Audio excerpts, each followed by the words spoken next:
Jesus is bad. He gets baptized by John. This is where things would get derailed if this was me. I got power. And in my Oprah's voice, you get this, you get that, and everybody gets this. And yes, 45 is out. Jesus was praying when called by Spirit into the wilderness. Stop right there. Wait a minute. This sounds a little familiar. Didn't the Israelites go into the wilderness too? And if I recall correctly, they spent 40 years for an 11-day trip.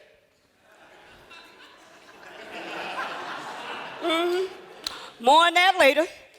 Do what now? Go where? Be by myself. Didn't you just baptize? Didn't I just get baptized and filled with the Spirit? Jesus goes, no questions asked. He didn't stop to post it on Facebook, Instagram, or YouTube. Once there, he begins to fast. He fasts for 40 days. By now, I would be hangry. First, I'm baptized, endowed by Spirit, called away, and no food. What's up with that? Who does that?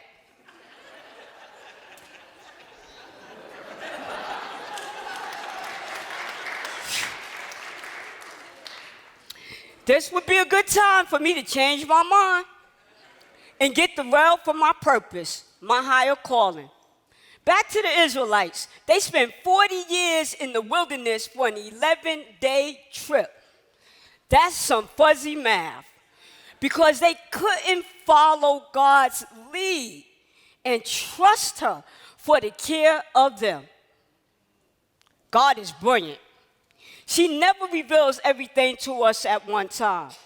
She must know if she reveals the whole story to us, we might not show up. Yes, Jesus is bad. He has his priorities in order. He's getting connected to his power source. He's fasting so he can be closer to his higher power. Even he knows connecting to a higher power, self-care, and receiving TLC is a prerequisite to healing the soul and healing the world. Jesus is better than Daniel, and he's fasting. While minding his own business, he was sent into the wilderness and gets tempted. Tempted 3 times. Each time he refused the temptation without complaint. Did you say 3 lemon pies? Fly chick right there? In the world at my feet? The Israelites practiced idolatry, moaned and complained every step of the way. They took their eyes off the prize and traded 40 years of their lives for an 11-day trip. First, I'm baptized, endowed by Spirit, called away, no food, and tempted. God got jokes. Jesus is bad. See, he never takes his eyes off the prize to heal the soul and heal the world. He's on message. In Jackie's voice, Jesus is love, and everything else is commentary.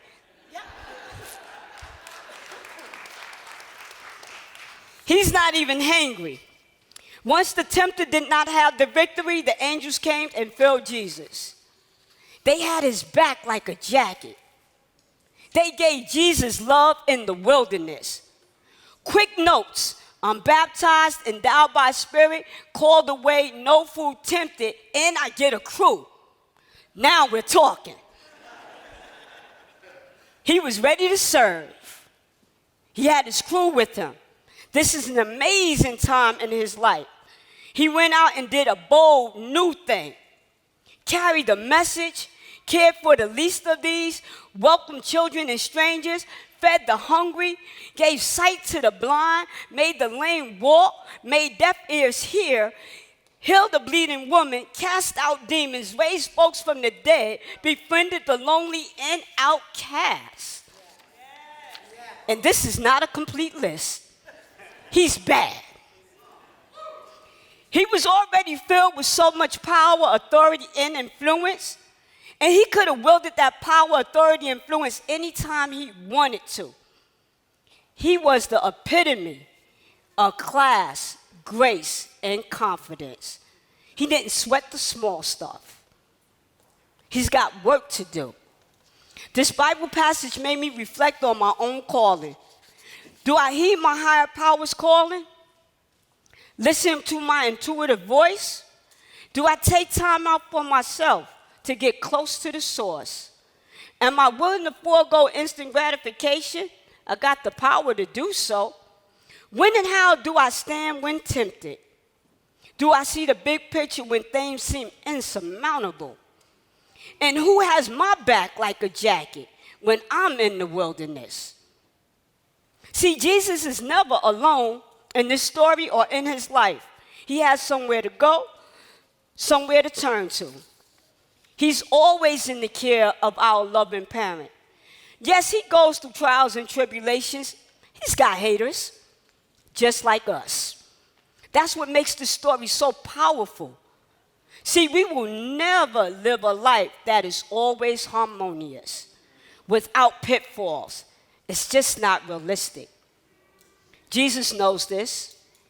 Even when the Israelites moaned and complained, God gave them manna for their journey.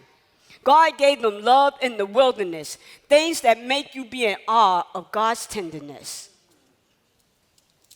And God takes great care to give us unconditional love, to power us up in the face of adversity, to put us in places like middle that feeds our spiritual needs, where we can find refuge from any of the things that's chasing us. You fill in the blanks. God provides us with people, sometimes family, sometimes friends. A deacon, a community, maybe even a stranger to walk us through the bad times and the good times.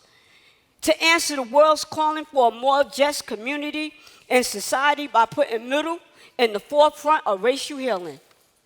And we know this is no easy task. Even a church like Middle needs assistance and care from us, the congregation, to carry the message into the world and to be the hands and feet of God, because we might be the only sign of unconditional love people see. Amen on that? All right. Yeah, he's bad. And although Jesus is bad, the angels tended to him. Imagine that for a moment. Now imagine what it feels like, tastes like, looks like to be here at Middle. To know that care is paramount. Can you feel it, taste it, see it? The staff, elders, and deacons want you to feel, taste, and see for you and yours, just like you experience being justice. On a personal note, I couldn't fathom even being a deacon. That wasn't my plan, not at all. I'm a woman and a lesbian. No way. When asked to serve, I needed to go somewhere and think about this for a moment and contemplate, what does this mean? Spirit made their presence known. Will I answer the call? I did. I remember my ordination like it was yesterday. When Jackie and you, the congregation, prayed over me, I felt the Spirit cover me. Pardon me, this just got real as a... The temptation was strong. Run. Doubt. I can't do this. Fear. I don't know the whole Bible like that. Okay, stay on message. You've been called to serve. Remember, LCB, some positive self-talk. The gift, God is forever there. She's the Alpha and Omega, the beginning and the end. God is always growing us up and providing us with what we need. I had to give up the temptation to run, to be fearful and doubtful, and to stand in my calling, to care for and with you. Yes, you. To trust that God has me in her care, that no matter what happens in my life, I will be loved and cared for. Because I belong to a community like Middle, where I'm loved and cared for unconditionally. I'm never alone, Jesus was never alone, and we're never alone. Amen? I have people who will care for me, sometimes family, sometimes friends, a deacon, a community, or even a stranger to walk me through the bad times and the good times. Even Jesus could not do his ministry without love, assistance, and care. Are there any temptations you need to let go of? Perhaps an inability to ask for help, care, or assistance because you've been let down so many times you can't count. Or because you need to be strong, appear strong, because of shame, guilt, or pride. Or you've been so independent for so long, you forgot what it feels like to be cared for. Do you need a hug, a prayer, a partner to accompany you to an appointment, a home visit, an acknowledgement shared, or just chat and chew in the social hall? What does care look like to you? It would be a mistake if I ended this sermon without mentioning how powerful, wonderful, amazing it feels when you know how much you are loved and cared for. When you know without a shadow of a doubt that nothing, no thing separates you from the love of God.